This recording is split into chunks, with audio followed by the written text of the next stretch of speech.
నమస్తే అందరికి. ప్రతి ఒక్కడు అంబానీ కాదు, ప్రతి ఒక్కడు టాటా బిర్లా కాదు. కలిసి వస్తే అందరూ అంబానీలే. ముఖ్యంగా 100లో 90% మంది మిడిల్ క్లాస్ వాళ్ళే ఉంటారు. వాళ్ళేం గోల్డెన్ స్పూన్ తో పుట్టిన వాళ్ళు కాదు. చాలా మంది డిప్రెషన్ అవుతుంటారు, అన్ని అవమానాలు ఎదుర్కోవడము. కొందరేమో మంచిగా సర్వే అవ్వడం, కొందరికేమో కలిసి రాకపోవడం. ఈ విషయాలలో ఏమవుతుందంటే అవమాన పాలవుతుంటారు. సో వీటికి ఎప్పుడు మనం భయపడద్దు. వీటికి భయపడ్డామనుకో, ఈ అవమానాలకు భయపడ్డామనుకో, మనం పైకి రాలేము. ఇక్కడే ఆగిపోతాం. ఇక్కడే ఆగిపోతాం. సో బాధ్యత సాధించి చూపిస్తా అని చెప్పేసి అని ఫైట్ చేయాలి, పోరాడాలి. నేను సాధించి తీరుతా అనుకోవాలి. 0 నుండి 100కి రావాలి. అప్పుడు చూపించాలి, చూడుగా నేను స్టేజ్కి వచ్చిన అని. అది గొప్పతనం. అంతేగాని డిప్రెషన్ పోయి అయ్యో నా లైఫ్ ఇంతేనా అంటే ఇక్కడనే ఉంటది. ట్రై చేయి, నువ్వు ట్రై చేయి.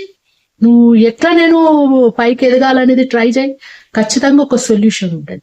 నువ్వు అంటారు చూడు, నారు పోసినోడు నీరు పోయాడా అని చెప్పేసి చాలా మంది సామెత అంటారు. నా దేవుడు ముట్టిస్తాడు, కానీ నారు పోసినప్పుడు జాతకాలలో లేదు, నీకు ఆదాయం 12 ఉంది, నువ్వు ఖర్చు నీకు 10 ఉంది అని అంటే, నువ్వు ఇంట్లో కూర్చొని నాకు ఆదాయం 12 ఉంది, నాకు వస్తుంది పైసా అంటే ఎట్లా వస్తుంది? రాదు. అది నువ్వు కష్టపడితే నీకు ఆదాయం 12 వస్తుంది.